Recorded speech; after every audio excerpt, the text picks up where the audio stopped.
6 जनवरी 1960 की रात national airlines flight 2511 New York से मियामी के लिए उड़ान भरती है। यह एक आम घरेलू उड़ान थी, लेकिन कुछ घंटे बाद आसमान में एक जोरदार धमाका होता है। डगलस DC-6 विमान हवा में ही फट जाता है। 5 क्रू और 29 यात्रियों की मौके पर ही मौत हो जाती है। जांच से पता चला कि इस विमान में डायनामाइट से बना बम लगाया गया था, लेकिन न तो कोई दोषी पकड़ा गया और न ही किसी पर आरोप तय हुआ। एक सुसाइड बॉम्बिंग की आशंका जताई गई, लेकिन यह रहस्य आज भी अनसुलझा है। असल में इस उड़ान को एक बोइंग 707 द्वारा संचालित किया जाना था, लेकिन तकनीकी खराबी के कारण वो रद्द कर दी गई। उसके बाद यात्रियों को 2 पुराने प्रोपेलर प्लेन्स में बांटा गया। एक लॉकहीड इलेक्ट्रा सुरक्षित मियामी पहुंच गया, लेकिन फ्लाइट 2511 कभी नहीं पहुंचा।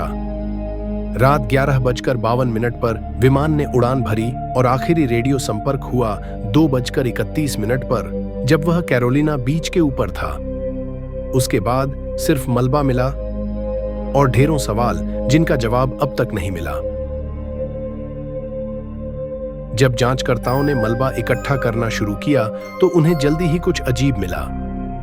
डगलस DC-6 के केबिन के एक हिस्से में सीटें बाहर की ओर उड़ी हुई थीं, जैसे अंदर से कुछ बहुत ताकतवर फटा हो।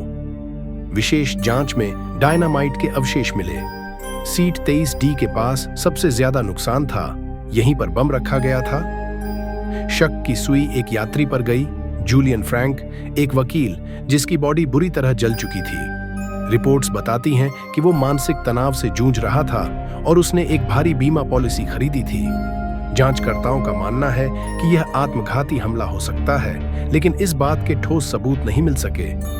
फेडरल ब्यूरो ऑफ इन्वेस्टिगेशन और सिविल एरोनॉटिक्स बोर्ड ने केस को अधूरा लेकिन आत्मघाती हमले की आशंका के रूप में बंद कर दिया। लेकिन सवाल अब भी वही है, अगर वो आत्महत्या करना चाहता था तो बाकी 33 लोगों को क्यों साथ ले गया? फ्लाइट 2511 की दुर्घटना ने उस दौर में पूरे अमेरिका को हिला दिया था।